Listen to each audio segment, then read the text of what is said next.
బాగున్నారా? నేను కూడా బాగున్నానండి.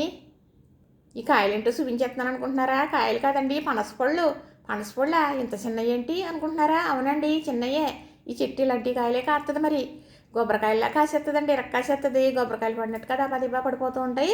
అలాగే వచ్చి ఎవరో ఒకరు పట్టుకుపోతూ ఉంటారు. ఎప్పుడన్నా దగ్గర అనుకోండి ఇలా తెచ్చుకుంటూ ఉంటాం. ఇంతకుముందు 2 మాటలు కోసేయడం జరిగిందిలేండి. ఎంతంత ఉండవు, నిమ్మకాయ ఎంతంత తొనలు ఉంటాయి. అయ్యి బాబోయ్, స్వీట్ అంటారా? ఇలాంటి పనస్తాను ఒకటైనా చాలు అనిపించదు, అంత అమృతంలాగా ఉంటాయి. మరి ఒకసారి చెట్టు దగ్గరికి పట్టుకెళ్ళారనుకోండి, ఎవరు వదులుతారు చెప్పండి? అంత బాగుంటాయి. చిన్న చిన్న తొనలు ఉన్నాయి, కాయలు ఎప్పుడు పడతాయా అని చూడరా? వెళ్ళేవాళ్ళు వచ్చేవాళ్ళు పట్టిపోతారండి. చెట్టు గాలలో అయితే పట్టించుకోరు, చిన్నయ్యన కావాలో.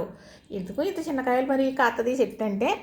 ఇది కొబ్బరికాయ కన్నా చిన్న కాయ అండి. ఈ కాయ చూసారా ఎంత చిన్నగా ఉందో? అయితే బుర్ర ఉంది కదా, ఇప్పుడు తొనలు ఉంటాయి. చిన్ని చిన్ని నిమ్మకాయ అంత తొనలు ఉంటాయి. ఎప్పుడో ఎవరో ఇలాంటి కాయ కోసిన దాంట్లో తను తింటూ గింజలా పడేస్తే అలా వచ్చిన మొక్క ఇలా కాయిస్తుంది అనమాట. అలాగా ఏ ఇత్తనం వేస్తే ఆ మొక్కే వస్తుంది అంటారు పెద్దలు. అది నిజమేనండి, అది నిజమే. మంచి కాయ, పెద్ద కాయ, మరి తీయటి కాయ. ఇదైతే ఇత్తనం పెట్టేమనుకో మొక్క మంచి పళ్ళు వస్తాయి కదా అనుకుని అని పెడతాం కదా, అలాంటిది అలాగే కాస్తుందండి. అలా మరి ఈ మధ్యకాలంలో ఈ సంవత్సరం అయితే చాలా పళ్ళు తీసుకొచ్చారు మా వారు, పనస పళ్ళు. మరి అలాగా మొక్కలు వచ్చినాయి కూడా తొనలో. నేను గుచ్చానండి. అదిగో అవసరం గారు గేటు దగ్గర కొబ్బరి మొక్క పెట్టే పెద్ద కుండీలో అందులో గుచ్చానండి. ఇంతంత మొక్కలు వచ్చేసినాయి. అవి పొలం పట్టుకెళ్ళి ఏమని చెబుతామంటే ఆవిడ లేరు. వాళ్ళ పొలం ఉందండి, అక్కడ వేసుకుంటారు. మనం అద్దుకున్నా కానీ ఎవరొకళ్ళు వేసుకున్నారనుకోండి, మొక్క ఎక్కడైతే అంటే పెరగటమే కదా, బతుకున్నాను చెప్పి మీది నాదిని కదా, ఆ ఉదయం అక్కడే ఉంటుంది కదా, నీది నాది అని ఉండగానే అనుకుంటాం.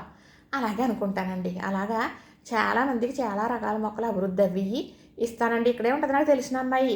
మరి అలాగే లక్ష్మణాఫలం చెట్టు ఇస్తే పొచ్చు నిరుడు పెద్దకాయ కాసేసిందంట. ఇప్పుడు కూడా కాయిందండి చెట్టుని. మరేమో గులాబ్ జామ్ తిన్న తర్వాత కుండీలో పెడితే మొక్క వచ్చిందని ఇచ్చాను. గుమ్మం దగ్గర పాతింది. బోడు కాయ కాసేస్తుందండి ఇప్పుడు.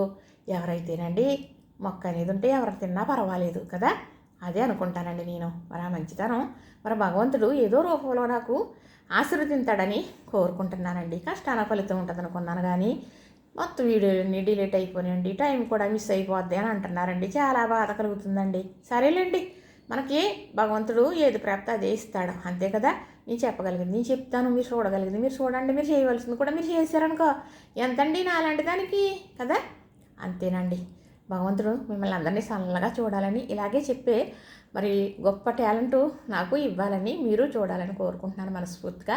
లైక్ చేయండి, షేర్ చేయండి, సబ్స్క్రైబ్ చేయండి. ఈ చిన్ని పనసపళ్ళు చూపించాలనే ఒక అభిలాషతో ఈ వీడియో తీస్తున్నాను నేను.